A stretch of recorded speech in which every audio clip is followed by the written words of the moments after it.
So I was like, right, well, if there's no one I want to work for, I'll just work for myself. And I was like, what does that even look like? What kind of role would I do?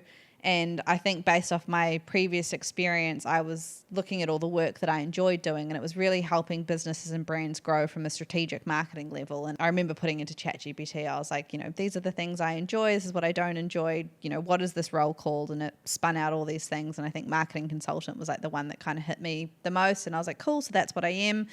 Figuring out what I offered, I was like, still trying to figure that out. But, I came up with like 5 or 6 bullet points. And I remember when I announced that on LinkedIn, I said, it's my first time ever running my own business. Like, this is the thing I'm going to be doing now. Prefaced it with, this is my first time. This isn't going to be perfect. I'm learning as I go. And I mean, I'm the worst person to ask like what running your own business for the first time looks like, because within a month I was fully booked. I, at that point, like wasn't even sure what I was going to charge, didn't have a website, didn't have a pitch deck. If you'd said to me, hey, Chanel, what does working with you look like? I don't know. I'm still figuring it out. I didn't think I was going to be booked within a month. I literally thought I was going to have like a 3-month runway to sort all those little things. I thought if I throw the idea out there now, then I've got 3 months to slowly get everyone in and start having conversations. But like day one, it was like, we need to talk to you. What are you doing? How can you help us? I was like, I literally did the post 12 hours ago. Like, what do you mean? I think the big thing for me, and like I always make sure people understand,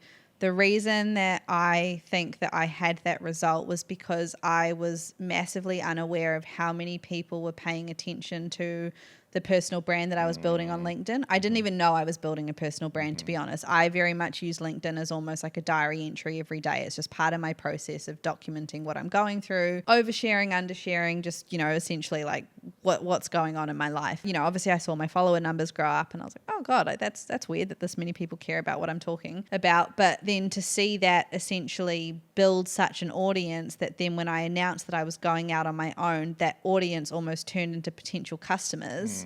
I was like, holy shit. I'd heard people talk about the power of personal brand before, but to me, personal brand was like, the people who run webinars and give talks and they're like the TEDx speakers and all that stuff. To me, I wasn't aware that you could build a personal brand on LinkedIn just by showing up. And because at the time when I launched my business, I think I had about 5,000 followers at the time. It had taken me like a year or 2 years to build to 5,000 followers. So it wasn't like, I had joined LinkedIn and then suddenly everyone just like jumped on me and paid attention. It was such a slow trickle that then when I announced I was going out on my own, I had no idea that many people were suddenly going to care about what I was doing. And I think too, because I had attached so much of myself as a human as the role that I had previously, I thought there was going to be such a negative thing that now I was leaving that role and no one was going to care anymore. I was going to disappear from everyone's mind because, she's not the head of marketing at a Reaper anymore. So, who does she think she is? She doesn't matter to us anymore.